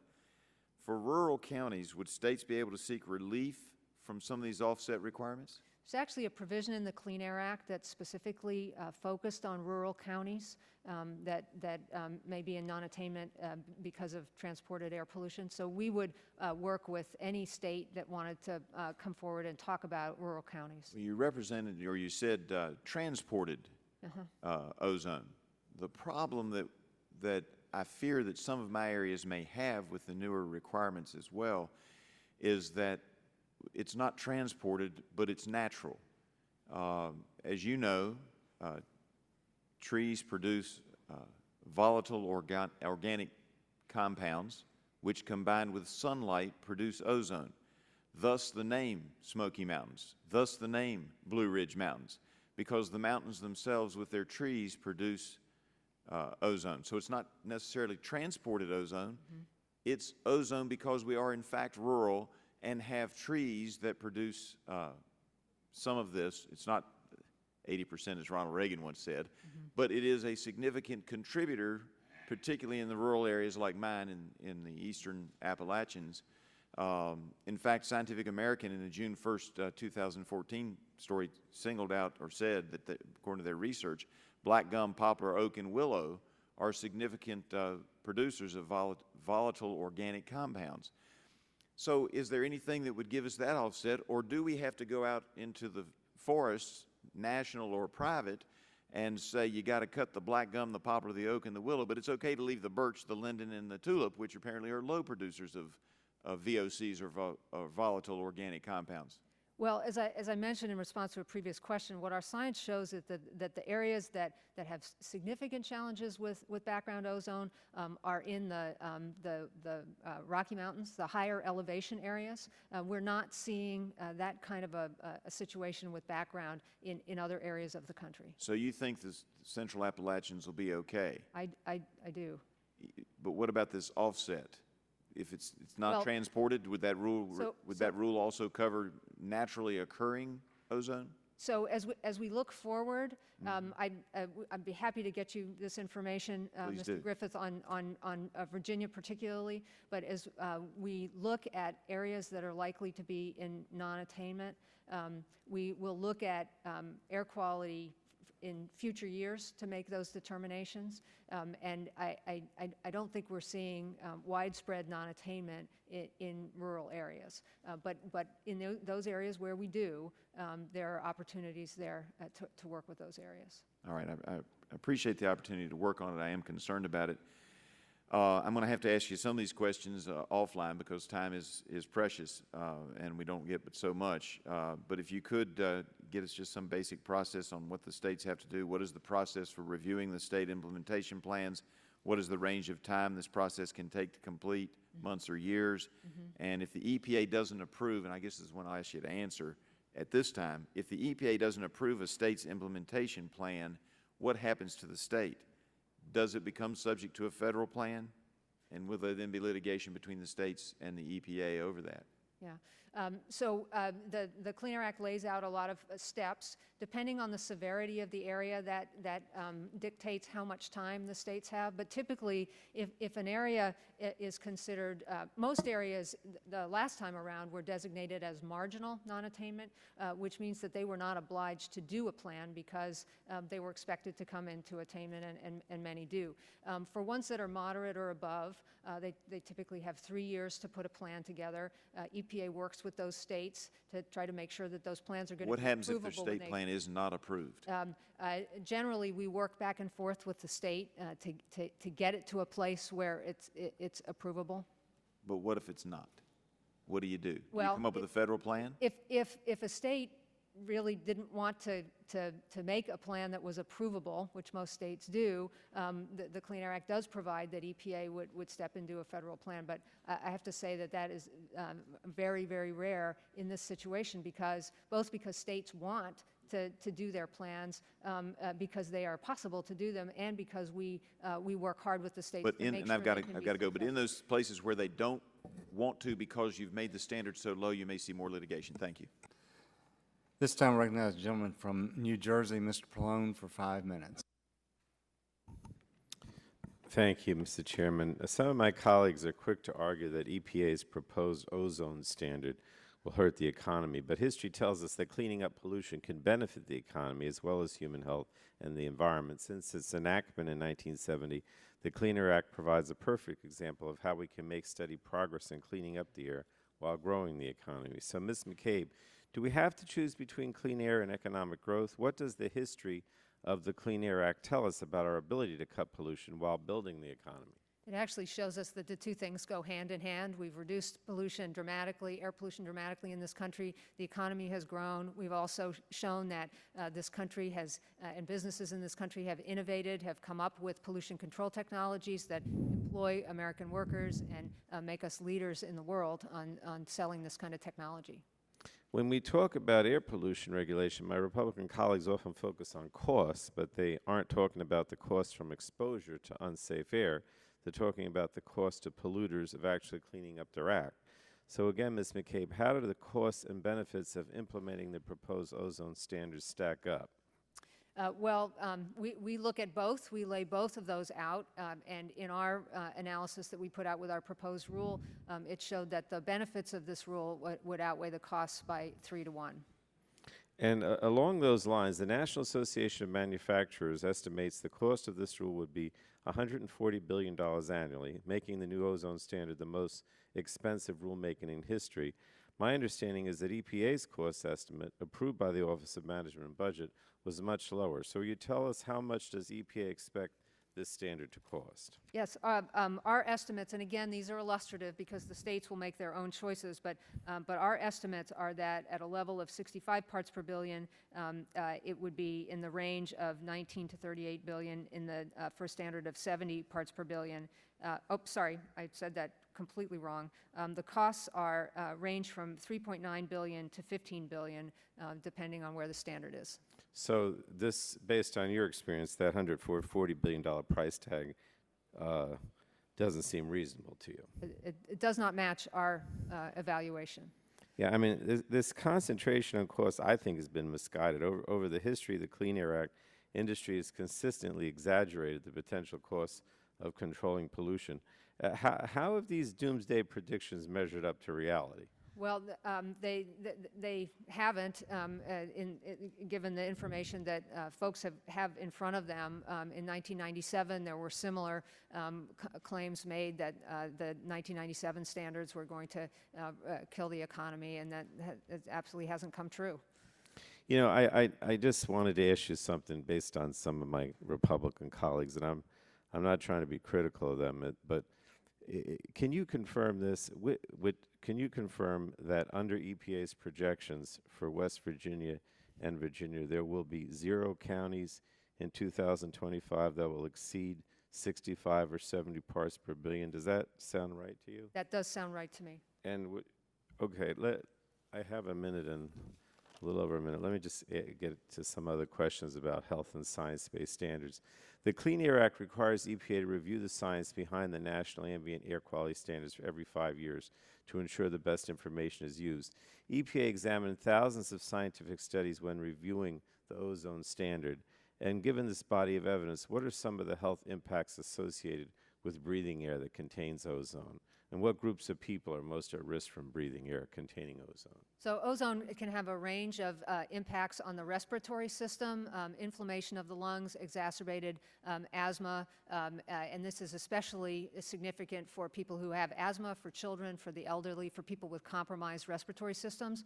The studies also show an association between premature mortality and exposure to ozone.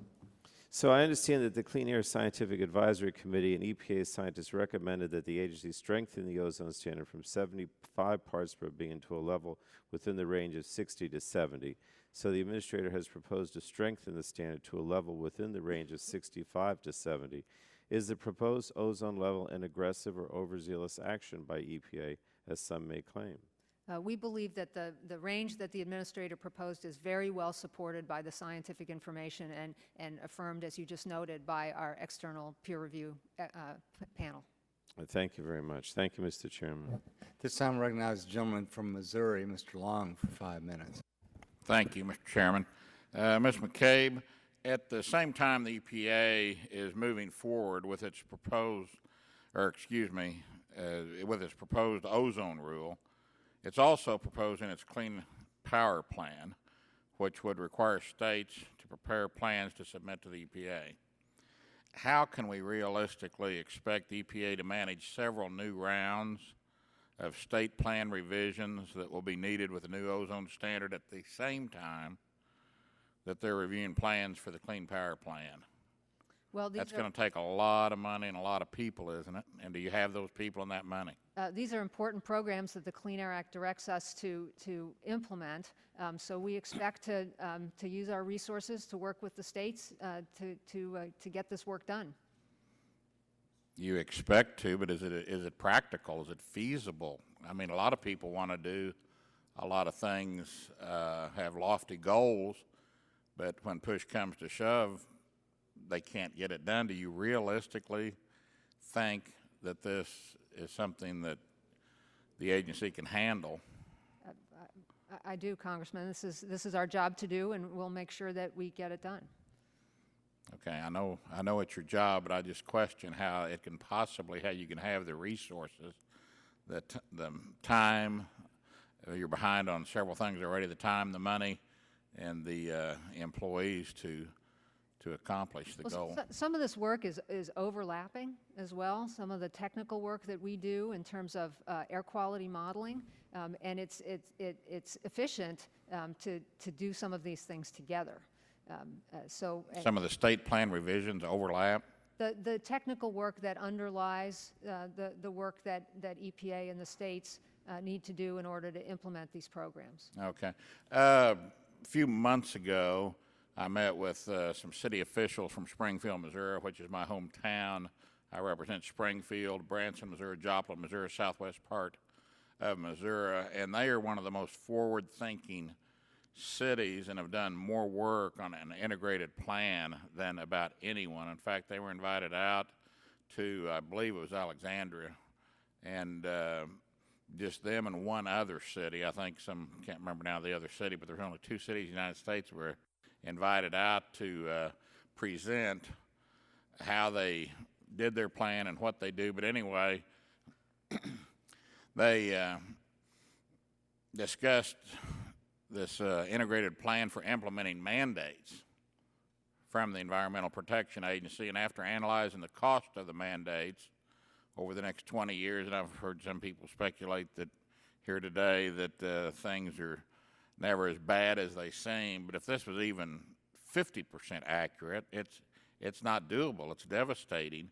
and they found that complying with the EPA mandates would cost each individual in my district, each of my 751,000 constituents, $46,000.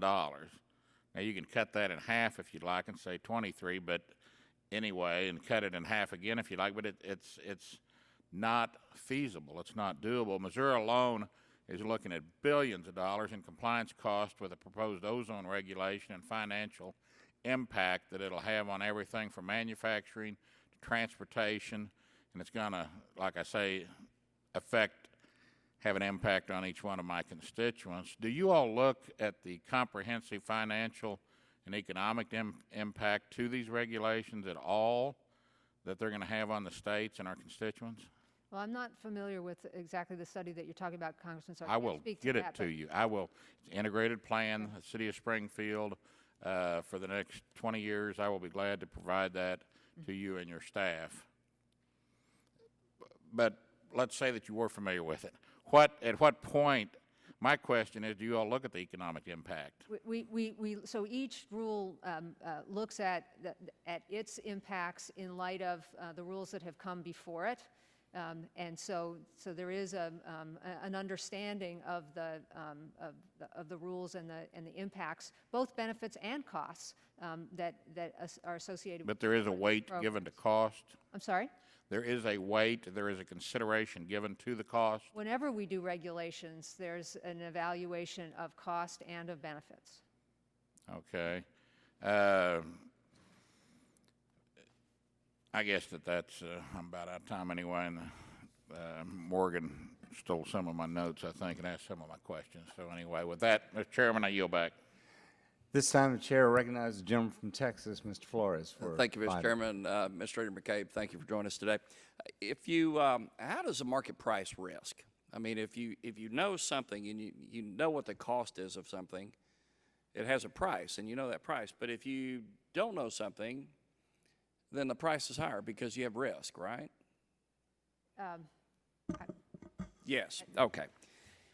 In 2010, the EPA, when they proposed going to 60 parts per billion, said that would cost $90 billion, cost the economy $90 billion. In 2014, you reduced it to $40 billion. What happened over that 4-year period to make the cost go down? So I think what you're comparing is the proposal that was put out under the ozone reconsideration compared with. Yeah, just tell me what made it go down. Yep. So in that first one, we were looking at a change of the standard from the previous standard of 85 parts per billion to that level of in the range of 60 to. So you weren't, this is not a 75 to 60? That's right. drop. Okay, That all was, right. that was a reconsideration of the prior standard. Okay, thank you. And then the, in your proposal to go to either 70 or 65, a significant amount of the control technology doesn't exist today. And that's where the risk question comes in. So do you know what it costs to offset a ton of ozone in the Galveston, Houston area today? It's about $170,000 a ton. So where did the EPA price its unknown risk technology on a per ton of avoided ozone? So we looked across the. Just give me a number. The number? Yeah, just give me a number. I believe it was. About $15,000. That's what I was going to say. Yeah, $15,000. So if we know in Texas what the cost to offset a ton of ozone is, and it's $170,000, where did we come up with $15,000 for imaginary technology that doesn't exist? Where in the world did that come from? By looking at the history of the costs of pollution control technology over the years, and this is actually a conservative estimate based on the actual cost to control pollution that we've seen. Is that a over time. publicly available document to look at? All of our assumptions Okay. are publicly available. Well, let me say that it doesn't pass the smell test. When we know today what the cost is for an offset, and then you have imaginary technology that does not exist, and we just price it at a fire sale, give it a Walmart price. That's crazy. Let's talk about background ozone for a minute. Here's a map, a background ozone map.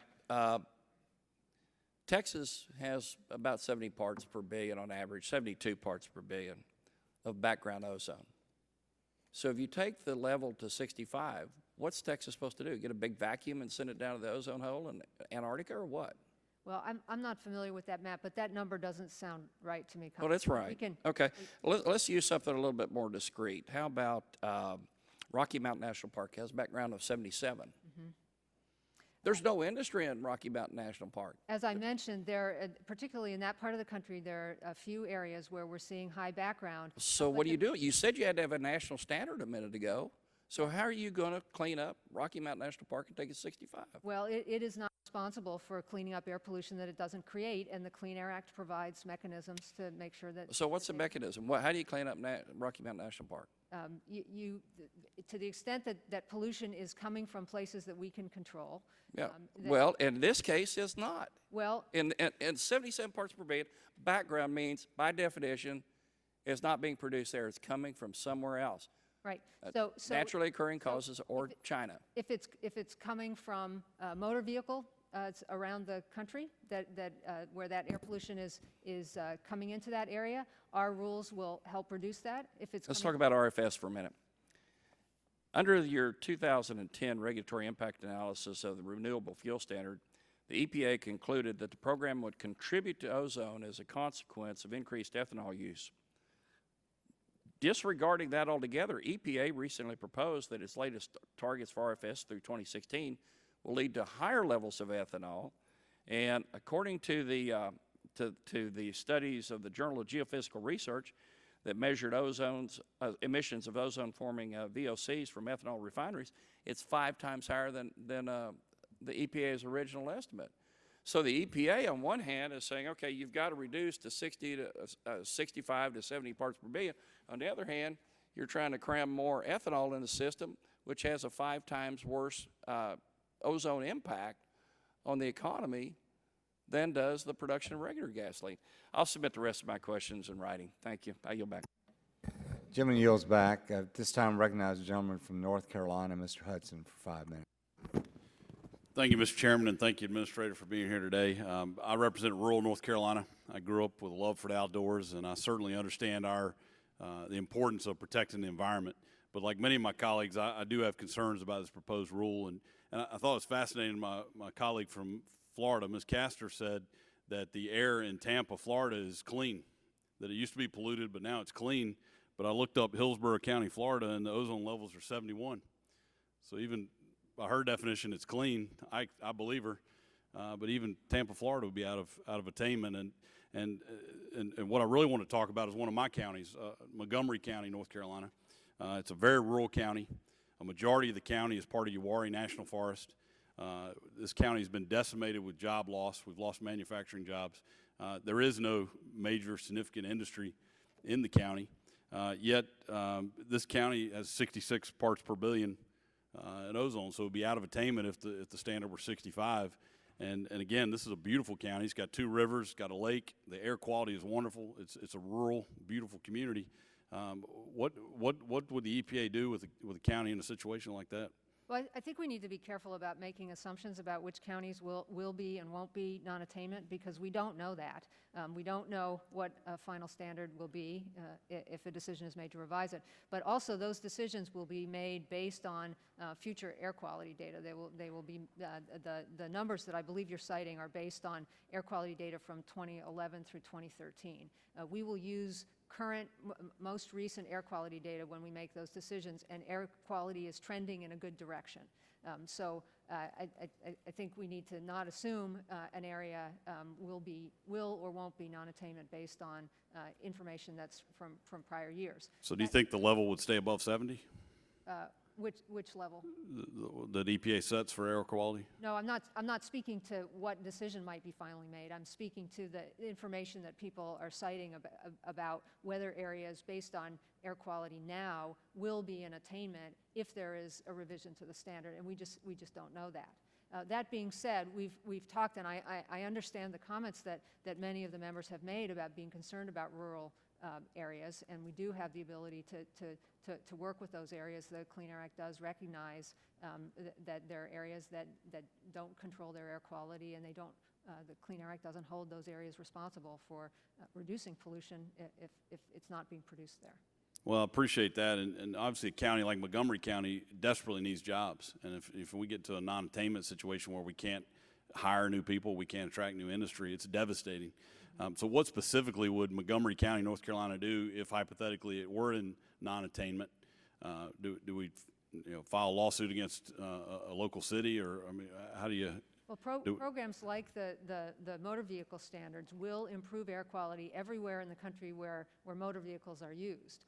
This is an example of how the federal-state partnership works, where federal programs bring cleaner air all across the country, and will take care of the air pollution in many areas where there's not a lot of local industry that it is contributing. So we'd have to give up our pickup trucks and Suburbans? Is that No.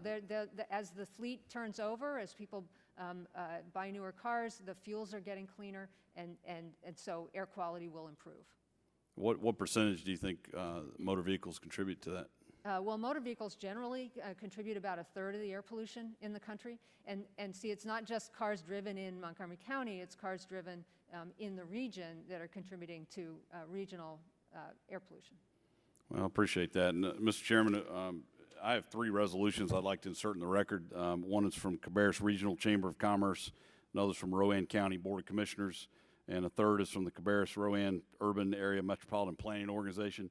All these organizations oppose this new standard, and I seek unanimous consent to have them inserted in the record at this time. Without objection, so ordered. Well, thank you, and I would just again thank you for your testimony, but I just have concerns that we are setting standards so low that they're not attainable, and when rural areas that aren't near industrial areas, they're not near big cities, can't reach the attainment. A significant portion, 10 of the 12 rural counties in my district, I think we may be using the wrong metric. So that's my concern. Thank you, Mr. Chairman. I yield back. Gentleman yields back. This time recognize the gentlelady from North Carolina, Ms. Elmers, for 5 minutes. Thank you, Mr. Chairman, and thank you, Ms. McCabe, for being with us today. You know, I just want to start off, as my colleague from North Carolina was pointing out, basically the concerns that we have in North Carolina. You know, just in our home state alone, this rule will kill over 13,000 jobs a year and decrease the state's GDP drastically at a time when we can afford it the least. This proposal raises serious concerns, and I look forward to this discussion. I definitely have some questions for you, starting off with, in September of 2011, President Obama requested that your agency withdraw its proposed ozone standard based on his, quote, concerns about the importance of reducing regulatory burdens and regulatory uncertainty, particularly as our economy continues to recover, end quote. Your agency agreed to withdraw the proposed standard, and now you're issuing the revised standard. Can you tell us what changes you made to decrease the regulatory burden, which now allows you to move forward? First let me explain that at that time the agency was engaged in a reconsideration of the 2008 ozone standard, which was not a mandatory duty. We're under a mandatory duty to relook at the standard every 5 years. It was last reviewed in 2008, so this is our required review. So there are less regulations now? This is about science. This particular decision is about science and public health and what the science says about what is healthy in the air to breathe. But ma'am, not to interrupt you, but to point out that the president said that he was asking for you to decrease the amount of regulations. What regulations have you decreased which can move us forward? I understand you're looking at the science. I'm a nurse. I understand science. But what is it that you have done to make this process move forward so that we can all come together and work on it? Well, we have put out regulations like the Tier 3 regulation that I mentioned a minute ago, which will bring improved air quality all across the country. That's things that states won't have to do them. Is that less cumbersome than what existed in 2008? It is a provision that will help states and municipalities meet the ozone standard. Okay, moving on. You know, the first question that any economic developer asks when locating new plants or considering expansion of an existing plant is the attainment status. And I know my colleague from North Carolina, we were having this conversation just a moment ago. Areas designated as non-attainment are immediately excluded from consideration. The Clean Air Act requires that the Clean Air Scientific Advisory Committee to advise the administrator of any adverse public health, welfare, social, economic, or energy effects, which may result from various strategies for attainment and maintenance of such national ambient air quality standards. Given the adverse economic impact of a revised standard, why are you not requiring KSAC to take all of these things into consideration in regard to economic development? In setting the health standard, we've been specifically directed by the Supreme Court that looking at the implementation implications is not part of setting the health standard. And so the Supreme Court told you that economic development is not significant and should not be considered. Is not relevant to the setting of the public health standard. Okay, moving on. Non-attainment designation indiscriminately reduces development, including development associated with military bases. This is particularly important for North Carolina as we have many strong military presence there.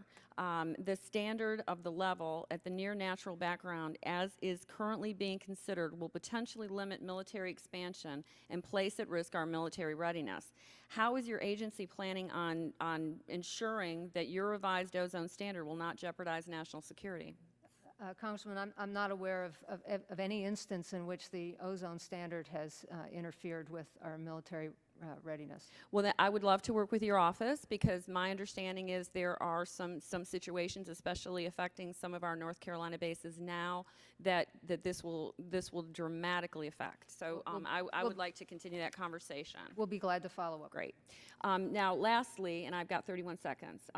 You know, part of this continued problem is how are manufacturers going to be able to deal with this technology. If a manufacturer simply cannot meet these standards, what are their options? Are they to buy expensive offsets? Are they to close their doors? What do we do? How do we help our manufacturers?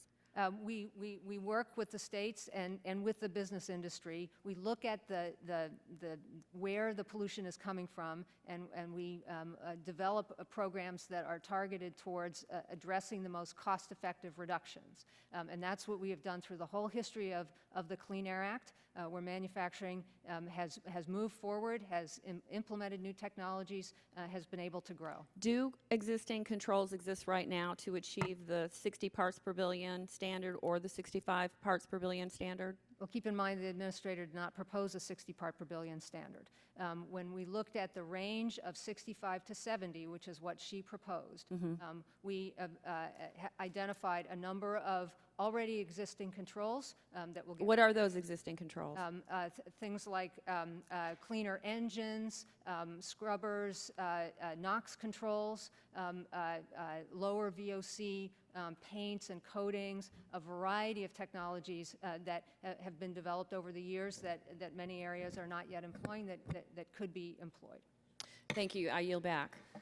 Gentlelady's time has expired. At this time, recognize the gentleman from Ohio, Mr. Johnson, for 5 minutes.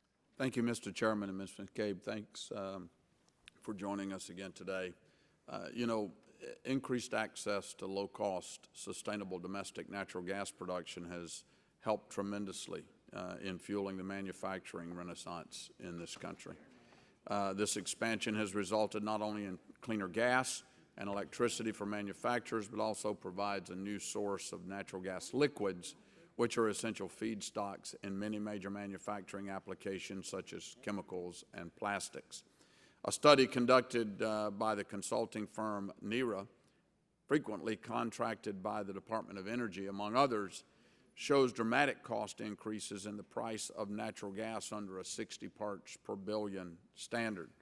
The study projects a 52% increase in the cost of natural gas for industrial use under a 60 part per billion standard. So, quick question, can we expect our manufacturing renaissance to continue under this type of scenario? Yeah, I can't speak to that study specifically, but I know that there certainly has been a significant increase in the development of natural gas. It's a very important. Well, we know that, but what I'm asking you is when we're essentially taxing it with these standards, and I might point out to you that in a recent trip that we made to Europe, ratepayers, businesses and residential ratepayers in Europe are taking a strong second look at their energy profiles because of this exact problem, making their businesses non-competitive and their unwillingness to pay the exorbitant high prices for energy that's going to result from a rule like this. So how can we expect the manufacturing renaissance to continue when we're taxing essentially the very energy that's providing that renaissance? Well, I don't think we are taxing the energy. Well, sure you are. If you get a 52% increase in the cost of natural gas under a 62 parts per billion standard, that's essentially a tax. Well, you can call it whatever you want to, but it's a tax on the industry. Well, I'm not sure that I agree with. Okay, well, we'll agree to disagree. Let me move on. Let me focus on how the EPA has calculated the benefits of its proposed ozone standard. And here's the issue in a nutshell.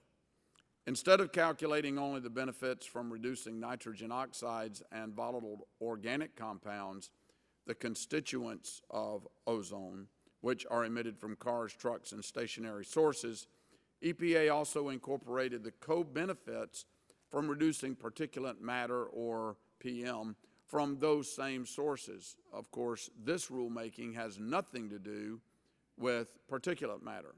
EPA has a separate national ambient air quality standard for particulate matter, not to mention multiple other rules to regulate it under the Clean Air Act. But without the benefits from PM reductions, the ozone rule would have very little to show for it. In fact, Dr. Ann Smith of NERA has pointed out that these PM co-benefits are actually larger than the direct ozone-related benefits from the rule. If you don't accept NERA's assessment, then how about Cass Sunstein, the former head of OMB's Office of Information and Regulatory Affairs?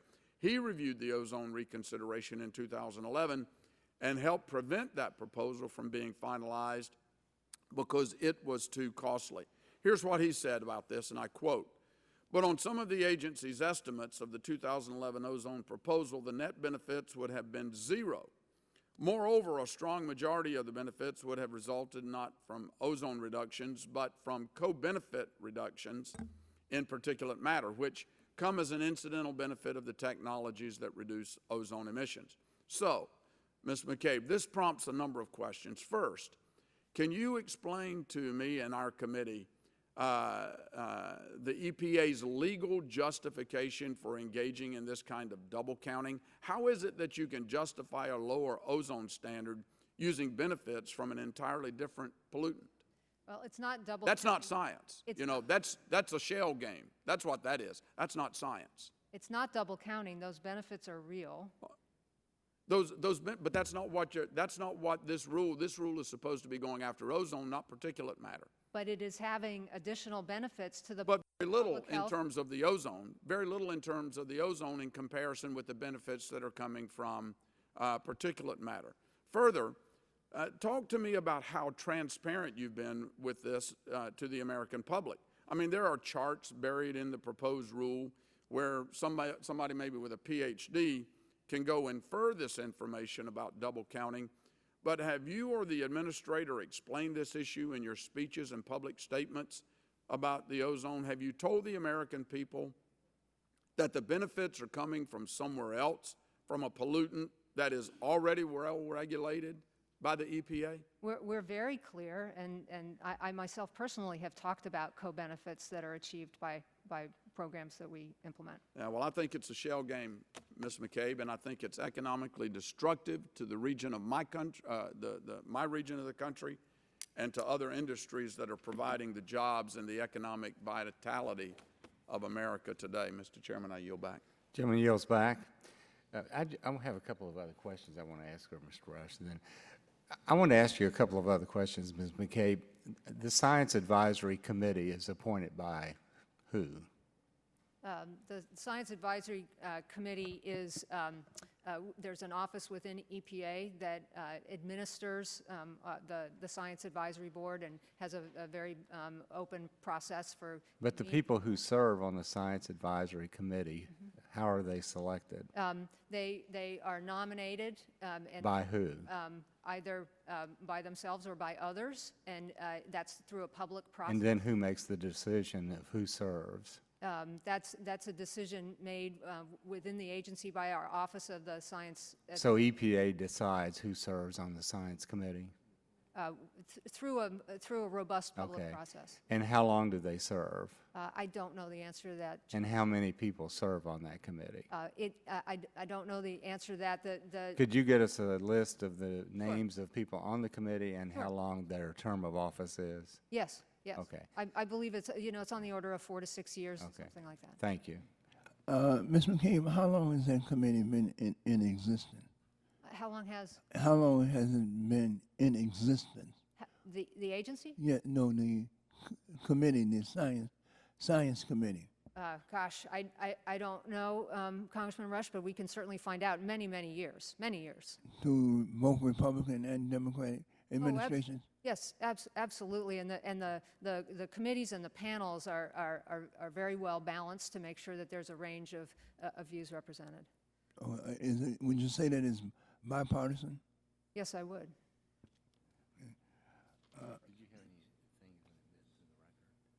Oh, yeah. Mr. Chairman, I have one more question. Ms. McCabe, we keep hearing about the President's decision in 2010 on the ozone standard. And let me read from that. With that in mind, this is what I want to read. Statement by the President. Work is already underway to update a 2006 review of the science that will result in the reconsideration of the ozone standard in 2013.